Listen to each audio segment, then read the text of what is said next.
নমস্কার বন্ধুরা, শীতকাল মানে নানান রকম খাবার দাবার, আর নানান রকম খাবার দাবার খেতেও কিন্তু বেশ ভালো লাগে, কিন্তু বানানোটাই হয়ে যায় সব থেকে বড় আলসেমি। বিশেষ করে রাতের বেলা আর সকালবেলা। রাতের বেলায় মনে হয় বসলে আর উঠে ভালো কিছু রান্না করতে ইচ্ছা করে না, আবার সকালবেলা তো উঠতেই দেরি হয়ে যায়।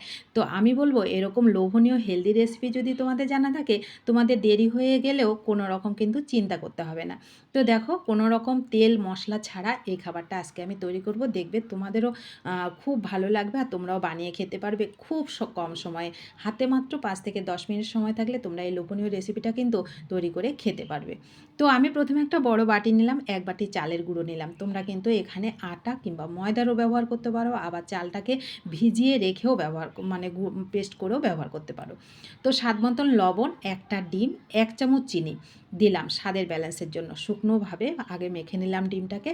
তারপরে 1 বাটি চালের গুঁড়োর সঙ্গে এখানে দিলাম হাফ বাটি একেবারে ফুটন্ত জল। ফুটন্ত জলটা দিলে কি হবে, খাবারটা খুব সুন্দর নরম হবে, সফট হবে, খেতে ভীষণ ভালো লাগবে। তো দেখো, জলটাকে দিয়ে ভালো করে চালের গুঁড়ো যেন কোনো রকম দলা না থাকে সেই পর্যন্ত এটাকে সুন্দর করে মেখে নেব। এই মাখাটা অবশ্যই ভালো করে মাখাবে, একবারে স্মুথ করে মাখাবে, দেখবে খুব সুন্দর নাস্তাটা তৈরি হবে। খুব কম সময়ে তৈরি হয়ে যায়, খেতে ভীষণ ভালো লাগে। এটা শুধু মুখেও খাওয়া যায়, চায়ের সঙ্গেও খাওয়া যায়, আবার যে কোনো সস কিংবা চাটনি দিয়েও খাওয়া যায়। তো দেখো, আমি মিশ্রণটা রেডি করে এখানে বড় সাইজের একটা পেঁয়াজ কুচি করে কেটে দিয়েছি, ধনেপাতা কুচি দিয়েছি, একটু গাজর গ্রেট করে দিয়েছি, আর 3-4টে কাঁচা লঙ্কা, যেমন তোমরা ঝাল খাবে সেরকমই দেবে। আবার মটরশুঁটি চাইলেও দিতে পারো, একটু আদা ভাঙা করে মটরশুঁটি কয়েকটা এর মধ্যে দিতে পারো, সেক্ষেত্রে খাবারটা আরও বেশি ভালো হবে, আরও হেলদি হবে।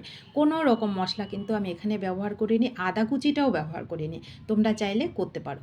তো দেখো, কোনো রকম মশলা ছাড়া এই আমি সমস্ত উপকরণগুলো ভালো করে আরও 2 মিনিট ভালো করে এটাকে ফেটিয়ে নেব। তো এটা অবশ্যই তোমরা ভালো করে ফেটাবে, এখানে বেকিং পাউডার সোডা কিচ্ছু লাগবে না।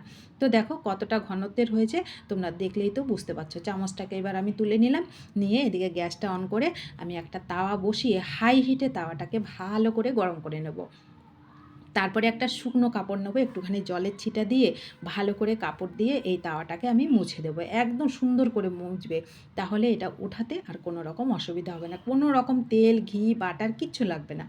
তো দেখো, আমার তাওয়া রেডি। গ্যাসটাকে এবার আমি একদম লো করে দিয়েছি। এইবার এখানে দিয়েছি হচ্ছে 1 হাতা, মানে হাতায় করে দেবো, হাতাটাকে দিয়ে আরও একটুখানি ফেটিয়ে 1 হাতার মধ্যে দিলাম, একটু ছড়িয়ে দিলাম, দিয়ে এবার ঢাকনা দিয়ে মিনিট 2-একের মতন এটাকে একটু ঢেকে রাখবো। 2 মিনিট লাগে না, 1-1.5 মিনিটেই কিন্তু রেডি হয়ে যায়। তো দেখো, আমি ঢাকনাটাকে তুলে দেখো কত সুন্দর লোভনীয় নাস্তা আমার রেডি হয়ে গেল। খেতে যে কতটা মজার হয়, বিশেষ করে সকালবেলা ব্রেকফাস্টে যদি এই খাবারটা থাকে আর কিচ্ছু লাগে না, দিনটা বেশ চনমনে হয়। আর ঘুম থেকে যদি দেরি করে তোমরা ওঠো, হাতে যদি সময় কম থাকে, আমি বলবো এরকম নাস্তা তৈরি করে খেয়ে দেখো, কোনো রকম তেল মশলা কিচ্ছু লাগে না, খাবারটা যেমন হেলদি হয় তেমন টেস্টি হয়। তো দেখো, আমি পরেরটাকেও তোমাদেরকে দেখিয়ে দিলাম। যতবার দেবে ততবার কিন্তু শুকনো কাপড়টা দিয়ে ভালো করে তাওয়াটাকে মুছে দেবে, তাহলে খুব সুন্দর নাস্তাটা উঠে যাবে, নিচের থেকে পুড়েও যাবে না। গ্যাসের ফ্লেমটাকে মিডিয়াম টু লোতে কিংবা একদম লো করে রাখবে। তো দেখো, একে একে সমস্ত নাস্তাগুলো আমার রেডি হয়ে গেছে, কতটা জালিদার হয়েছে আর কতটা লোভনীয় আর সুন্দর হয়েছে তোমরা তো দেখলেই বুঝতে পারছো। প্রত্যেকটা নাস্তা একই রকম তৈরি হবে, কোনোটা পুড়ে যাবে, কোনোটা উঠবে না, এরকম কিচ্ছু হবে না, কোনো রকম তেল মশলা ছাড়া। দেখো, এত সুন্দর হেলদি নাস্তা খেতে যে কত মজার হয়, তোমরা না খেলে বুঝতে পারবে না।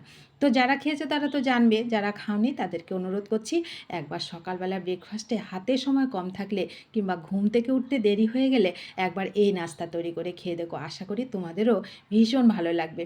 আর রোজ রোজ মনে হবে যে একটু দেরি করে ঘুম থেকে উঠি, আর শীতের দিনে কিন্তু ঘুম থেকে উঠতে একটু দেরি হয়ে যায়। তো দেখো, একটা চিড়েও আমি তোমাদেরকে দেখাচ্ছি, কত সুন্দর জালিদার আর কত সুন্দর নরম তুলতুলে নাস্তাটা তৈরি হয়েছে, একেবারে হাত দিলে একেবারে তুলোর মতো নরম হয় নাস্তাটা। মানে তোমরা যখন তৈরি করবে তখন বুঝতে পারবে হাত দিলে এই নাস্তাটা কতটা নরম। জলটা কিন্তু অবশ্যই গরম দেবে। তো কেমন লাগলো এই সহজ লোভনীয় রেসিপিটা তোমাদের কাছে? আশা করি ভালো লেগেছে। ভালো লাগলে অবশ্যই বাড়িতে তৈরি করে খাবে, তোমাদের প্রিয়জনদের সঙ্গে শেয়ার করবে। নতুন বন্ধু হলে ভালোবাসা দিয়ে আমার পাশে থাকবে। যারা যারা পাশে আছো, যে সকল বন্ধুরা, তাদেরকে আমার অসংখ্য অসংখ্য ধন্যবাদ ও ভালোবাসা। সকলে ভালো থাকবে, সুস্থ থাকবে। হাতে সময় কম থাকলে একবার অবশ্যই এই রেসিপিটা ট্রাই করে দেখো, আশা করি তোমাদেরও ভীষণ ভালো লাগবে।